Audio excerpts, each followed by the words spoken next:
All right, Diaz Flac here is the Part 2 collab hero that just dropped yesterday. Non-attribute hero, so a lot of people are gonna be eyeing this one. He does look good, and he takes a page out of some of the other collab hero playbook that we've had recently.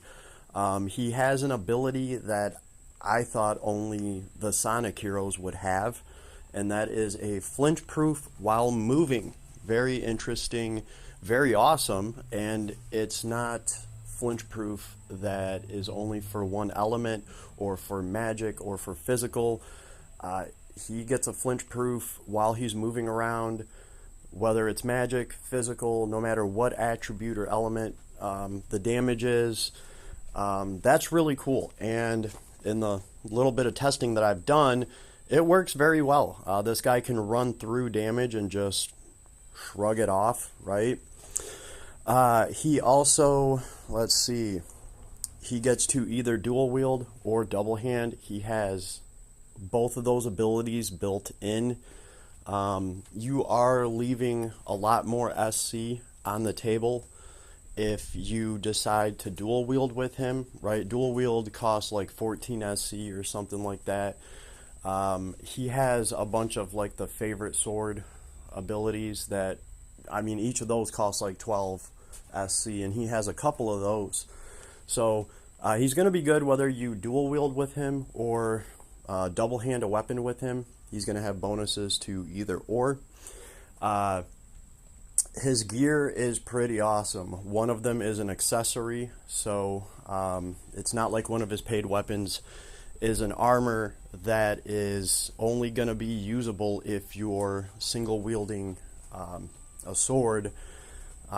His paid gear is an accessory, so you can equip that accessory whether you're double handing or dual wielding. Let's quickly take a look at this thing. Of course, I'm talking about Dia's overcoat.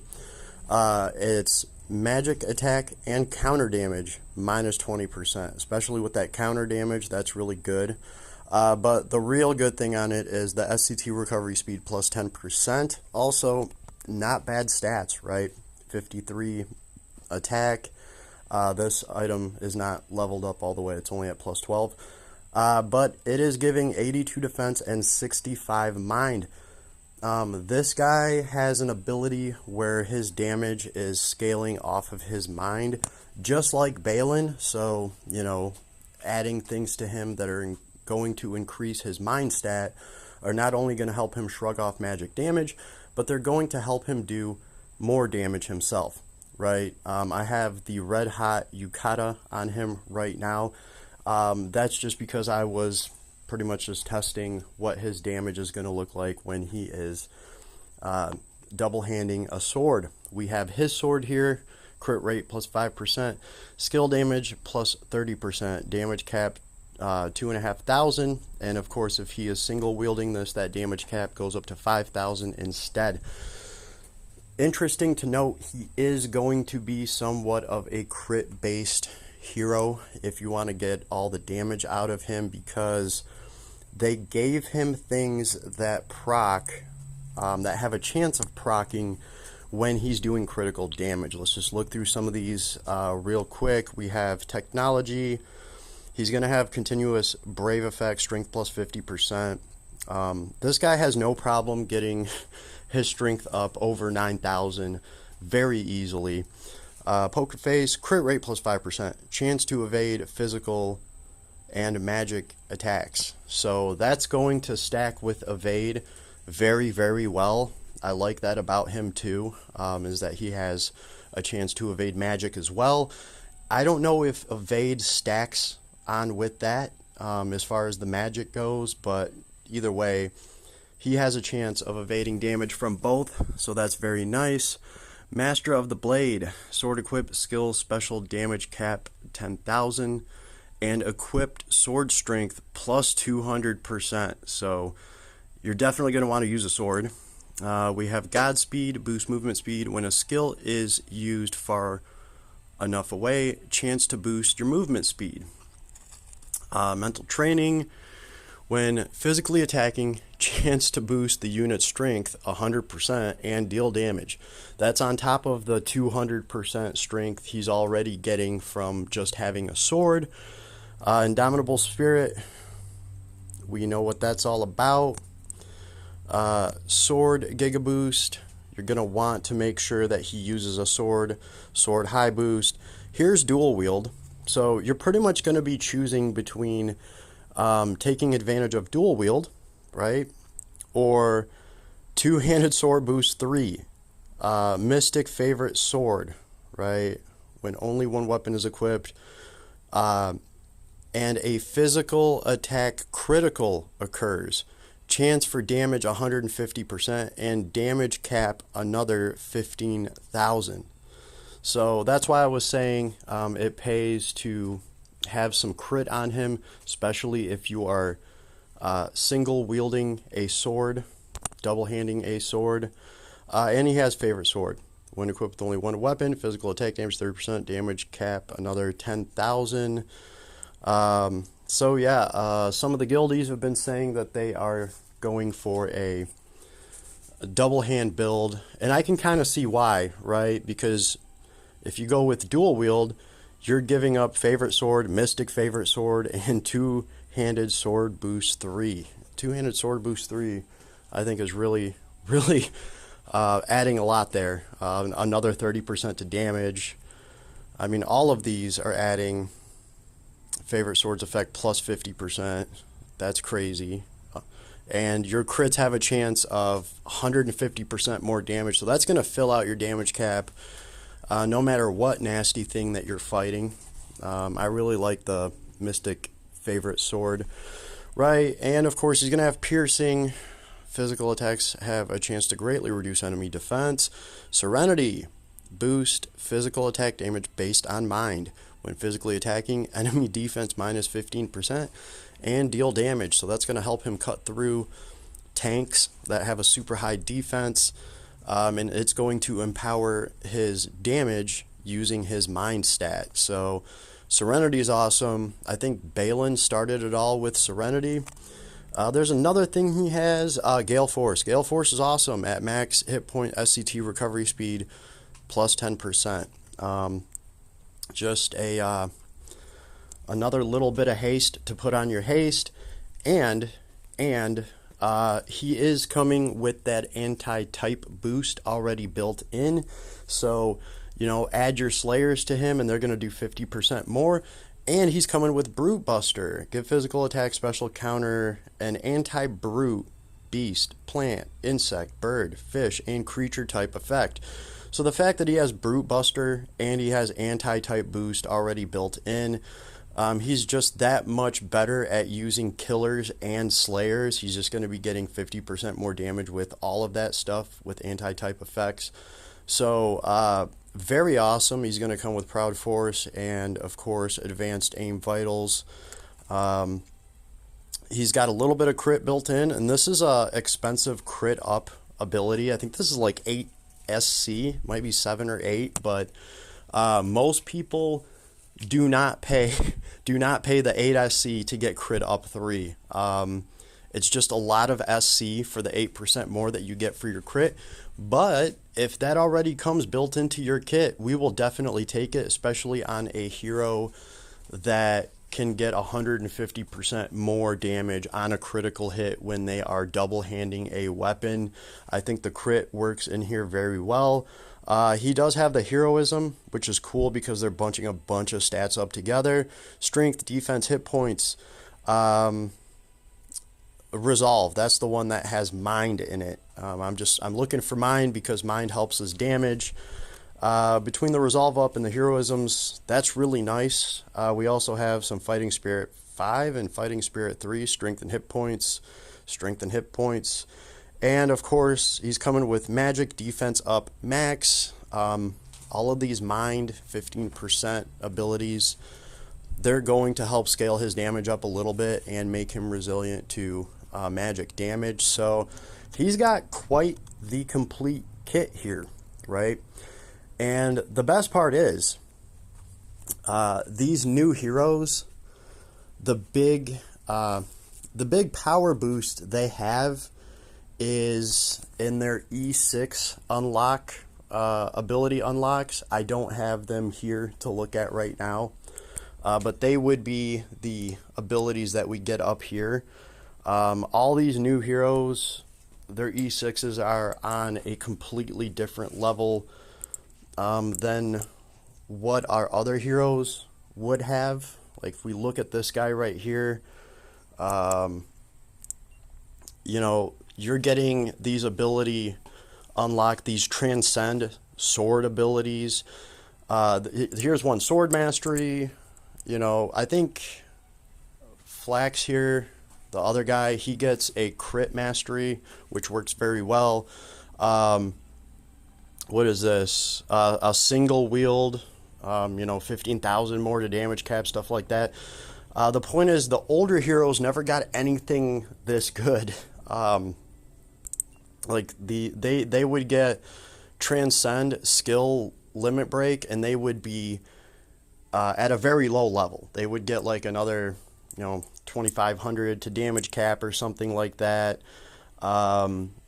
So that's where these heroes really shine, these new ones, is with their E6 abilities. So I still have those to unlock for him, and they're going to strengthen him a lot.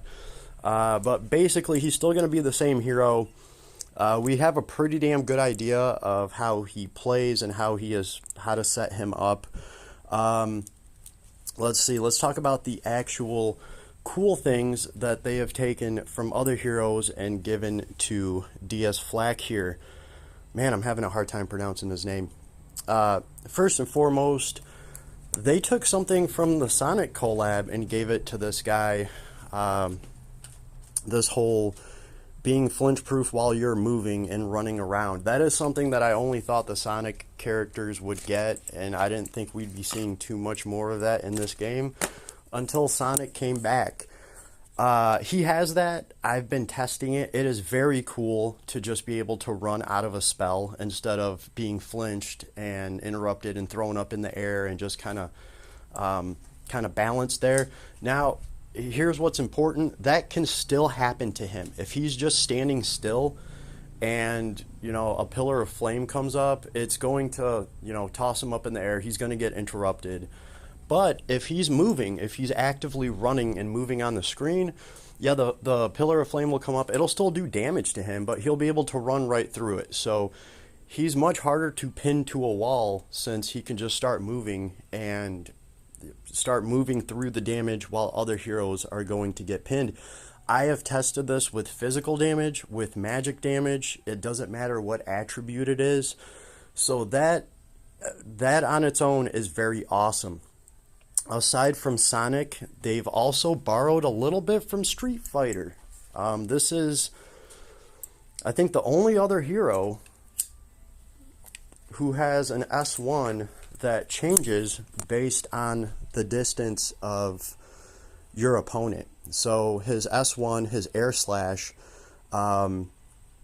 it's either a sniper move that, you know, makes like an energy wave that goes across the screen and hits an enemy, or if your enemy is standing right next to you, it is a slash that has like a nice area of effect around him. So the S1 is really, really cool. I dig that. I really like that his S1 changes. He doesn't have an S2 or an S3 that change like that. It's just his S1. But his S2, something to note here, he dashes across the screen, forward dash to close in for a medium area combo attack. He dashes across the screen and ends up behind his targeted enemy. So you're going to get awesome backstab damage all the time with the S2. It's very nice. And the S3, the full moon slash, is a wide area combo attack around unit that pulls enemies in. Low chance to insta-kill bosses in arena and guild battle. What's really cool, I think, about the S3, how fast the attack animation is for it. Man, you can dump his S3 so quickly. Really, all of his abilities. The attack animations are very fast for them, making them very spammable. So you're just going to be able to spam that damage heavy with him. So he's got that going for him, and of course he is a non-attribute hero, so he doesn't give a damn about attribute resistance. Very cool. We also have Phoenix Blast. It's his special. We'll look at that thing real quick. I haven't really messed around with it too much, but his traits are really good. Swordsman on a quest, no attribute damage, 30%. Damage cap, what is that, 30,000? When equipped with only one weapon, the damage cap is 50,000 instead. Magic attack, counter damage taken, minus 20%. Armor equipped, bonus effect to minus 50% instead. Yo, just from equipping armor, he's got counter damage taken minus 50%. That's freaking awesome, especially in guild versus guild. When using skill 1, change attack based on distance from your target. Again, I think the only other hero that has that is Ryu from the Street Fighter collab, and I think he has that with his S1 and S2. Could be wrong, but this guy has it too, so that's cool. The other powerful trait, Swift Swordplay. At battle start and when defeating an enemy, restore 1 stock for 1 skill. So he has like some weird form of Pirate Feast in there. I don't even know if I want to call it Pirate Feast, but he has a way to charge his kit, right? Here's where it gets good though. When moving, won't flinch from most enemy physical / magic attacks. That's absolutely awesome. Oh yeah, damage taken minus 70% when critically skill attacking. So that's pretty cool. If I'm scoring a crit, I also have massive damage reduction on. Minus 70%. Damage taken minus 70% when critically skill attacking. So another reason to build this guy's crit a little bit, he's literally going to use his crit to shrug off heavy damage. And chance to restore SCT 1 second for the skill used. All of that adds up to a lot of awesomeness, in my opinion, right? We got the flinch proof built in there with a fun, different mechanic. Yeah, he is definitely different, to say the least, right? Let's run him in the open world. I think if I take him to the ogre, he will just... I mean, I usually run dark attribute or different attribute heroes in there because the ogre and those birds have a resistance to all that. Because this guy is non-attribute, he's probably just going to kill everything in one of his attacks. And then if that's the case, you know, we'll just run over to the white lab on God mode. One thing we can showcase is if I start running, I'm not going to get stuck to a wall.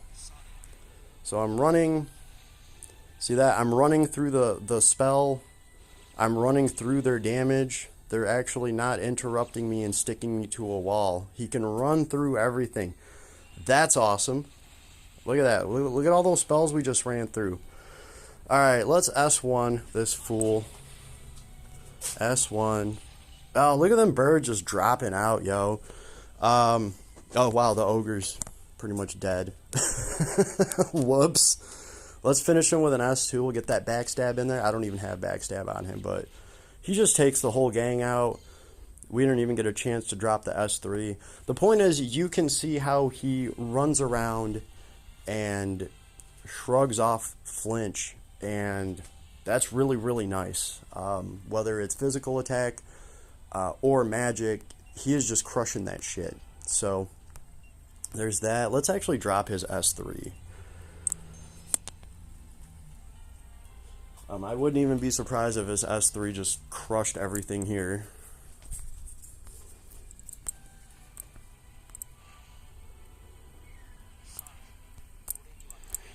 In fact, let's look at his stat because it's pretty easy to get his strength over 9,000.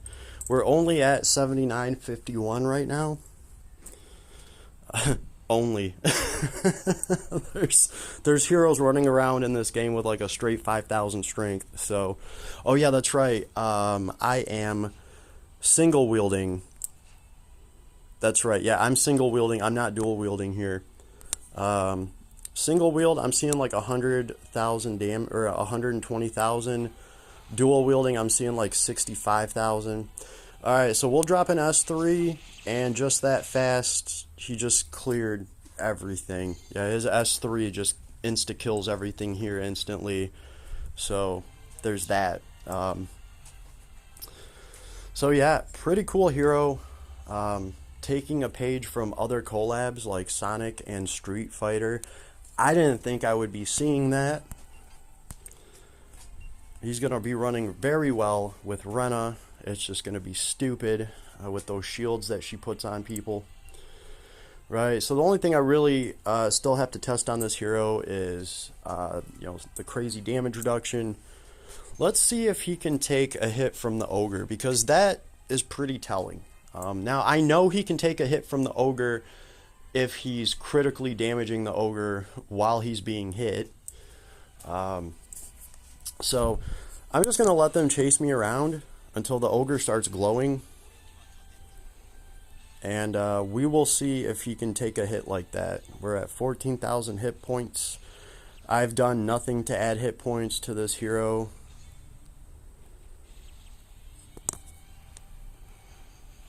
Just running through those lightning strikes, that's cool. I feel like I should probably just thin some of the birds out, though. Man, that S1 just destroys that Ogre. See, if I'm standing still, then they will actually, like, pin me to a wall. But as long as I keep running, I just shrug those attacks off and keep moving right through them.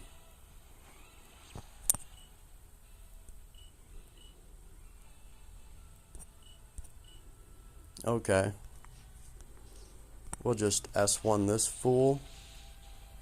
We're running through miasma. Other heroes get caught up in that miasma fairly easily.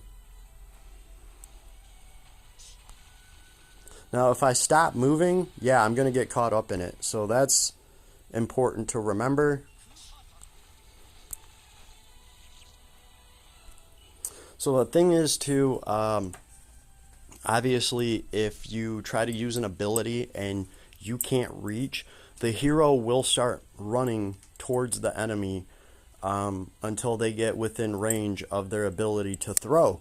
So that flinch proof, I mean, even if you're not controlling this hero, he's still going to be running around on the screen a lot.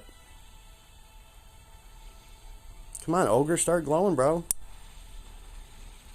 So we're down to 9. Oh no. This might be their chance. This might be their chance. Oh yeah, okay. We can glass cannon it up.